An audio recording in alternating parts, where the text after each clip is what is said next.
자, 이번 강좌에서는 절대부등식이라고 하는 것에 대해서 공부를 해보도록 하겠습니다. 절대부등식이 워낙에 중요한 파트이다가 보니까 선생님이 강좌를 두 개로 쪼갰어요. 그러니까 이번 시간에는 절대부등식의 개념에 대해서 공부하고 다음 강좌에서는 절대부등식을 응용하는 파트로 나눠가지고서 진행하도록 하겠습니다. 자, 먼저 절대부등식이라는 그 개념에 대해서 알려면 기존에 공부했던 내용들을 좀 알고 있어야 될 필요가 있어요. 자, 우리 기존에 항등식이라고 하는 거에 대해서 공부를 했어요. 기억납니까? 또 방정식이라고 하는 개념도 공부했죠. 그 다음 일반적으로 우리가 부등식이다라고 얘기하는 그 앞에 이렇게 조건이 달라붙은 조건부등식, 우리가 흔히 사용하는 부등식입니다. 그 다음 이제 절대부등식이라고 하는 개념. 자, 이렇게 우리가 단계별로 4단계로 한번 나눠봤어요. 항등식이라고 하는 것은 뭐냐? 항상 등호가 성립되어지는 식, 항상 같은 식. 그러니까 x 플러스 1의 제곱은 x제곱 플러스 2x 플러스 1이다. 이렇게 써놓으면 실수 x에 관한 한 무조건 성립되어지는 식입니다. 맞습니까? 저게 항등식이에요. 그럼 방정식이라는 건 뭘까요? x제곱 마이너스 2x 마이너스 3 이퀄 투 제로처럼 특정한 x의 값이 들어가야만 성립되어지는 등식, 그것을 우리가 방정식이라고 공부를 했어요. 기억나죠? 그 일반적으로 우리가 부등식이라고 하는 것은 뭐냐? 부등호 기호가 하나가 달라붙은 거예요. 자, 이런 식에 대해서 이렇게 되어져 있다. 그러면 얘는 특정한 x의 값에 대해서만 성립되어지는 부등식입니다. 맞습니까? 저것이 이제 우리가 흔히 생각했던 이제 조건부등식이고, 이제 우리가 얘기하고자 하는 절대부등식이라고 하는 것은 뭐냐? 이런 꼴로 표시가 되어진 거예요. x 플러스 1의 제곱이 0 이상이다. 실수 x에 대해서. 그러면은 얘는 x의 값, 실수 x에 대해서 제한 없이 항상 0 이상임을 만족하는 식입니다. 그러니까 무조건 만족한다예요. 무조건 이런 부등호 관계를 만족하는 부등식을 절대부등식이라고 얘기를 합니다. 그러니까 절대부등식에 대한 개념을 여러분들이 정확하게 이해를 하고 나면 이것은 최대값이나 최소값을 계산할 때도 상당히 유용한 도구로 사용이 되어진다 하는 사실을 우리가 짐작할 수 있는 거죠. 자, 그러면 이제 이러한 것들에 대한 이야기를 좀 더 심도 있게 공부를 하려면 기존에 우리가 공부했던 실수의 성질을 다시 한번 좀 되새겨 볼 필요가 있어요. 자, 실수의 기본 성질입니다. 현재 우리가 이제 이런 부분들에 대해서 실수라고 하는 베이스를 깔아놓고 얘기를 지금 출발하는 겁니다. 자, 그렇다고 한다면 실수의 기본 성질. 자, 우리 A, B 실수라고 그럴게요. A와 B는 실수입니다. 자, 그랬을 때 A가 실수라면 걔는 0보다 크든지 0이든지 0보다 작든지 세 개 중에 하나를 무조건 만족한다. 당연하죠. 그러니까 기본 성질이에요. 그 다음 두 번째, A가 양수고 B도 양수라면 그 두 수의 합 당연히 0보다 클 테고, 그리고 두 수의 곱도 당연히 0보다 클 겁니다. 그죠? 이게 성립이 되어져요. 그런데 또 이 두 개가 다 성립이 되어지면 두 수는 반드시 양수다. 필요충분 조건입니다. 그러니까 이런 조건이 나오면 A, B는 양수구나. A, B가 양수라면 이건 무조건 성립되는 거구나. 그걸 여러분들이 떠올려야 된다는 얘기입니다. 자, 세 번째, A가 양수이면 마이너스 A는 음수다. 당연한 거 아닌가요? 양면에 마이너스 갖다 곱해주면 되는 거니까 반대도 역시 성립이 되어집니다. 자, 그 다음 네 번째, 모든 실수는 제곱을 하면 0보다 큽니다. 그런데 A가 0인 경우도 있을 수가 있으니까 이렇게 되어지게 되는 거죠. 됐어요? 자, 이 네 가지가 실수가 가지고 있는 기본 성질입니다. 그러니까 여러분들이 성질이라고 얘기했으니까 성질인 경우에는 증명이 가능하다고 그랬죠? 충분히 증명이 가능한 것들입니다. 여러분들이 개인적으로 한번 좀 체크를 해보시기 바랍니다. 자, 이제 우리가 공부할 내용이 절대부등식, 부등식이에요. 부등식은 0보다 크다, 작다 또는 또 다른 숫자와 비교했을 때 크다 작다를 얘기할 수 있는 거다라고 한다 그러면 부등식을 읽어 나가기 위한 기본적인 성질도 우리가 또 몇 가지 추가적으로 확인을 해둘 필요가 있습니다. 자, 여기에 추가적인 성질 몇 가지를 또 한번 체크를 해보도록 할게요. 자, 첫 번째, A가 B보다 크면 당연하게도 A에서 B를 빼면 0보다 큽니다. 맞나요? 성질이라고 볼 수도 없을 정도로 아주 기본적인 내용이죠. 반대로도 성립이 되어지는 거죠. 자, A, B는 지금 무조건 실수만을 가지고 얘기하고 있는 중입니다. 자, 그 다음 두 번째. 이거를 얘기를 하면서 갑자기 복소수를 떠올려가지고 복소수는 아니지 않습니까? 이렇게 얘기를 하면 곤란해요. A, B는 무조건 실수입니다. 자, 그 다음 실수 각자에 대한 제곱을 시켜주게 되면 앞서서 얘기한 대로 0 이상 0 이상이에요. 그렇죠? 그렇게 되면 그런 것들을 합쳐도 0 이상이다. 그죠? 자, 그 다음 세 번째, A제곱과 B제곱이 제로가 되어지는 순간, 그러니까 이런 경우에서 이렇게 제로가 되어지는 경우가 있을 수가 있어요. 그렇게 되어지게 되면 A는 0이고 당연히 B도 0이 되어져야 한다. 이거면 또 이것도 성립이 되어져요. 필요충분 조건입니다. A, B가 실수라는 조건 하에 각자의 제곱의 합이 제로면 각자는 제로다. 이렇게. 자, 그 다음 네 번째.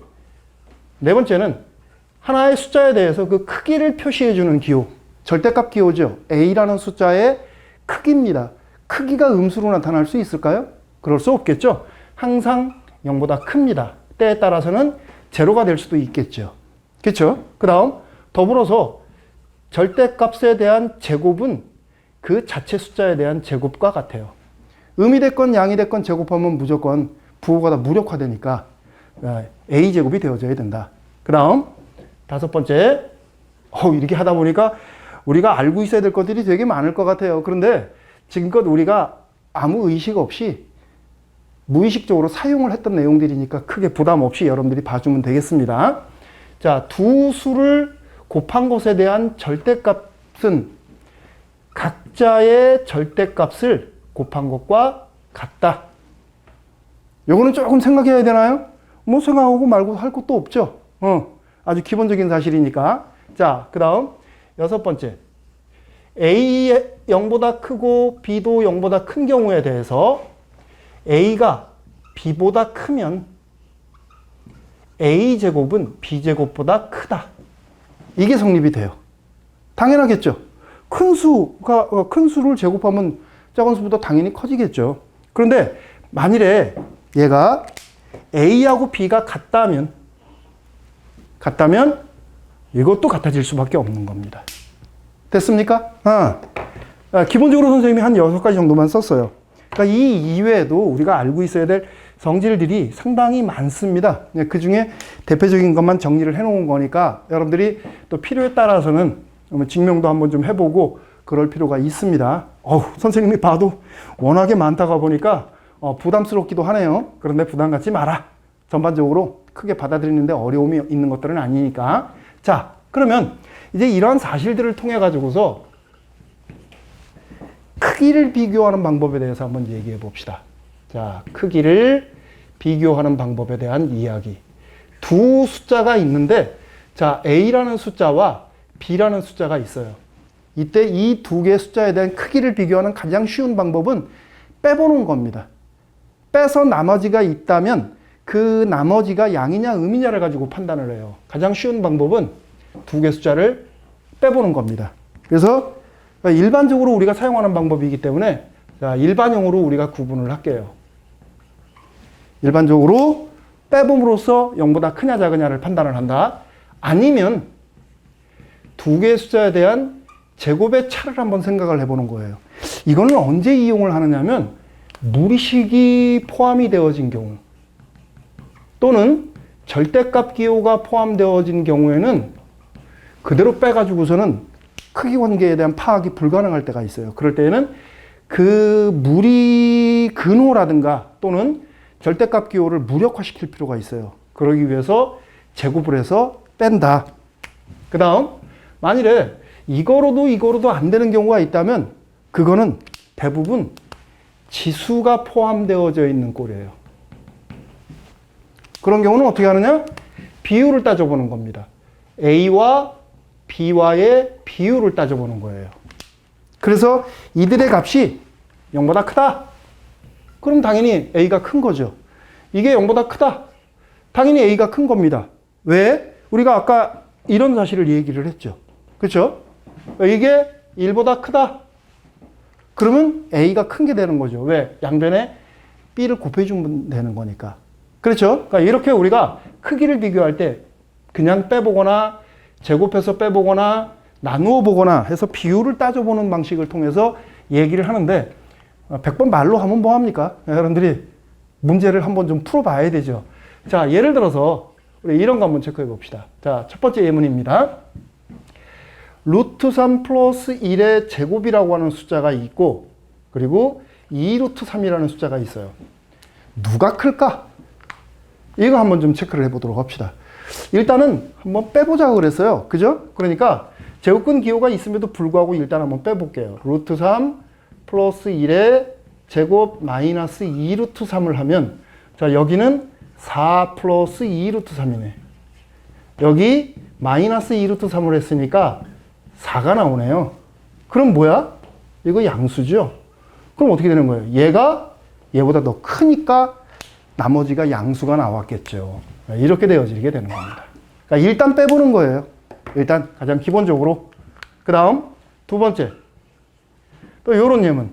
3루트 3하고 2루트 7하고 누가 더 클까? 근호 안에 있는 숫자가 같으면 금방 비교가 가능할 텐데 그렇지 않다가 보니까 조금 까다로울 수도 있어요. 그러니까 이렇게 둘 다 이렇게 만들어지는 경우 얘도 한번 이용해 보겠지만 얘는 이용해 봤자 더 이상의 연산이 진전이 없어요. 그래서 근호를 한번 없애보는 방향으로 생각을 해보자. 그러니까 얘를 이용해 보자라는 얘기예요. 3루트 3의 제곱에서 2루트 7을 제곱해가지고 빼보는 거예요. 그러면 이건 얼마인가요? 9, 3, 27 마이너스 4, 7은 28 이렇게 되어지네요. 결과가 마이너스 1. 결과가 나머지가 음수가 나왔어요. 그렇다는 얘기는 뭐야? 얘가 더 크다라는 얘기가 되는 거죠. 얘가 더 크다라는 이야기는 결과적으로 2루트 7이 더 큰 숫자다. 이렇게 얘기가 되어지겠다. 됐죠? 자, 그 다음 세 번째. 세 번째는 3의 20제곱하고 2의 20제곱하고를 한번 좀 비교를 해보고 싶어요. 눈으로 봐도 얘가 크다라는 게 금방 눈에 들어와요. 그죠? 그런데 연습하는 중이니까 이렇게 지수 형태로 되어져 있을 때에는 비례식을 이용을 하자. 나눠서 한번 체크를 해보자. 자, 2의 20제곱을 3의 20제곱으로 나눕니다. 그러면 지수의 연산 법칙, 우리 중학교 때 배웠던 대로 지수가 똑같으니까 3분의 2하고 여기에 20제곱 이렇게 들어가면 되겠다. 그렇죠? 그랬더니 요 안에 있는 값이 1보다 작은 값이에요. 1보다 작은 값은 거듭 제곱을 해나가면 해나갈수록 규모가 어떻게 돼? 점점 줄어들죠. 예를 들어서 2분의 1이라는 숫자가 있다. 제곱하면 4분의 1. 다시 제곱하면 16분의 1. 이런 식으로 그 규모가 점점 작아집니다. 그러니까 얘는 1보다 작은 숫자가 되겠네요. 그렇죠? 그럼 이제 얘가 1보다 작은 게 되는 거니까 양변에 3의 20을 곱해주게 되면 얘가 얘보다 작은 게 되어지는 거죠. 그러니까 3의 20제곱이 더 크다. 조금 전에 우리가 시작하기 전에 예상을 했던 거하고 똑같은 결과가 나오네요. 그러니까 앞으로 우리가 부등식을 통해 가지고서 수에 대한 크기를 비교할 때 또는 식의 크기를 비교를 할 때 이런 방식들 중에 어떤 하나, 물론 뭐 이런 것을 벗어나서 사용되어지는 것도 있어요. 그런 거는 이제 그때그때 응용을 해가지고 공부를 하면 되는 거고. 자, 그러면 이제 세 번째, 처음에 얘기했던 절대 부등식이라고 하는 거 한번 좀 생각을 해보도록 합시다. 자, 일단 기본형 절대 부등식이에요.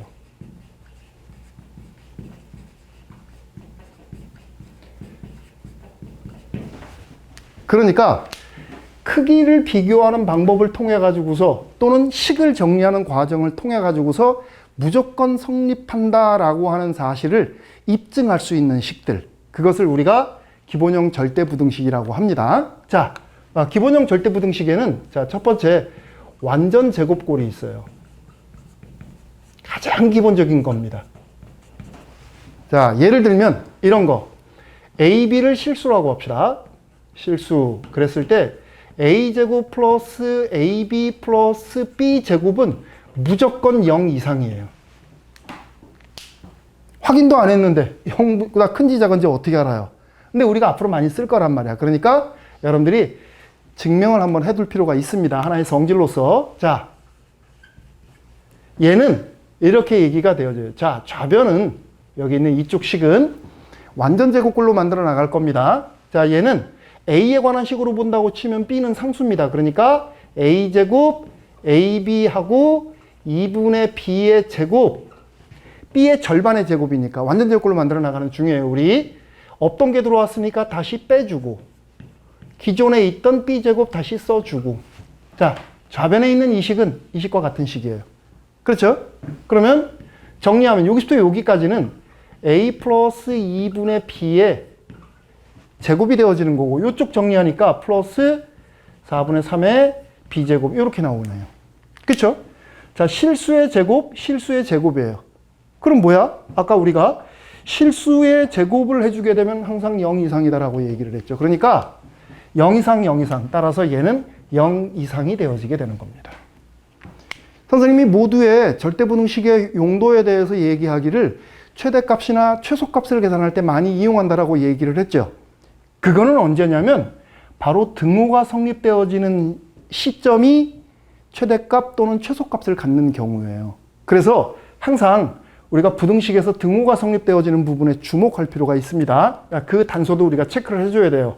단, 등호는 언제 성립하느냐면 제로가 될 때니까 얘가 제로가 될 때고 얘가 제로가 될 때예요. 그죠? 그래서 A가 마이너스 2분의 B가 되어지고 and 4분의 3 B의 제곱도 제로가 되어질 때입니다.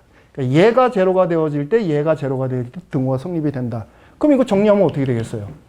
B는 제로가 될 수밖에 없고 그 들어가니까 A도 제로네. 그러니까 A가 제로, B도 제로 이렇게 되어지게 되면 등호가 성립이 되어질 때다. 그래서 말을 바꾸면 주어진 이 식은 A와 B가 제로일 때 최소값으로 0을 갖는다. 이렇게 얘기가 되어지게 되는 거예요. 됐습니까? 얘는 최소값이다. 최소값입니까? 최소값입니까? 여러분 쓸 때마다 선생님 헷갈려요. 하여튼 알아서 짐작하시고, 항상 우리가 절대부등식을 가지고 얘기를 할 때에는 최소값과 최대값에 대한 개념을 놓치면 안 돼요. 그래서 반드시 체크를 하고 갑니다. 자, 그 다음 두 번째. 두 번째는 우리 이런 부등식 한번 좀 생각을 해봅시다. 마찬가지로 AB 실수라고 그럴게요. 이번에는 조금 전에 했던 크기 비교형. 무슨 소리냐면, 자, AB가 실수입니다. 실수면 절대값 A 더하기 절대값 B라고 하는 이 숫자, 요 두 개의 숫자와 그대로 보탠 것에 대한 절대값, 크기를 비교해보면 항상 얘가 크대요. 아니면 같답니다. 이런 형태. 그러니까 이것이 절대부등식이에요. 우리 공부를 하다 보면 이제 이런 식들을 우리가 생각하는데, 이거는 삼각형 부등식이라고 얘기를 합니다. 이것 말고 또 하나의 항이 있는데 그거는 선생님이 빼놨습니다. 자주 사용하는 부등식 중에 하나이기 때문에 여러분들이 꼴을 잘 봐둬야 돼요. 각자에 대한 절대값의 합은 합친 것에 대한 절대값보다 크거나 같다. 잘 살펴보면 그래 맞다 그런 것 같다 그런 느낌이 듭니다. 그렇죠? 자, 이거를 한번 증명을 해보는 거예요. 자, 증명. 앞으로 우리가 활용 많이 할 거니까. 자, 증명을 하는데 절대값 기호가 붙어 있네요. 그러면 우리 앞서서 절대값 기호가 있는 경우는 어떻게 크기 비교를 한다고 얘기를 했냐면 요거네요. 제곱을 시켜서 절대값 기호를 무력화시키자. 그러니까 이쪽 제곱, 이쪽 제곱에 대한 얘기를 해나가면 되는 거지. 자, 절대값 A 플러스 절대값 B의 제곱에서 빼주기를 절대값 A 플러스 B의 제곱을 빼주는 겁니다. 그러면 얘는 이거 전개하면 절대값 A의 제곱, 둘의 A, B의 절대값, 플러스 B의 절대값. 절대값 기호가 계속 붙어 있으니까 되게 복잡하네요. 이거에서 이거에서 빼주기를 이거 얘는 절대값의 제곱이면 우리 뭐라 그랬냐면 어디 있나요? 아, 여기 있네요.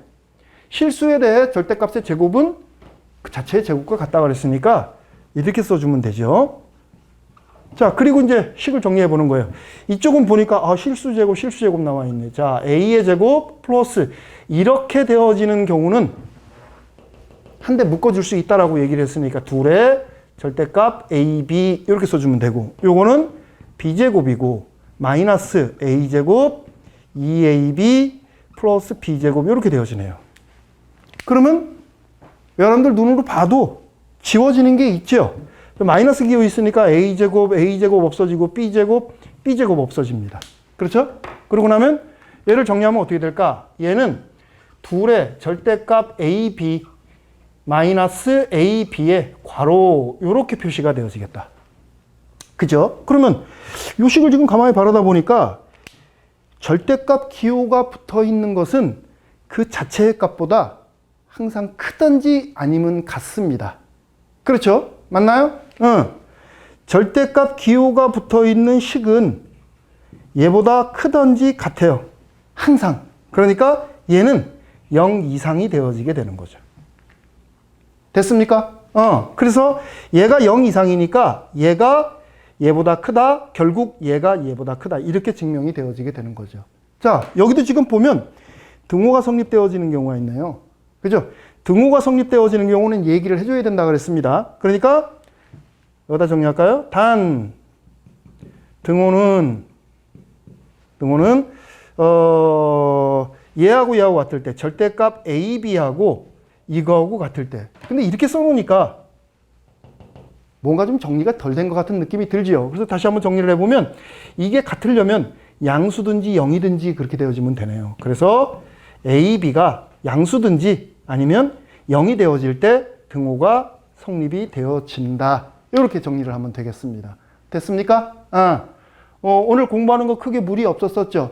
다소 복잡해 보이는 듯 하기는 하지만 오늘 공부한 내용의 중점 사항은 뭐냐면 다시 한번 정리를 해보면 부등식의 관계를 이용을 해가지고서 숫자에 대한 크기를 비교를 한다거나 절대부등식이 되어지기 위한 요건을 찾는 겁니다. 등호가 성립되어질 때가 바로 절대부등식이 성립되는 기본적인 요건이니까 자, 오늘 강의는 여기까지 하도록 하겠습니다. 수고했습니다.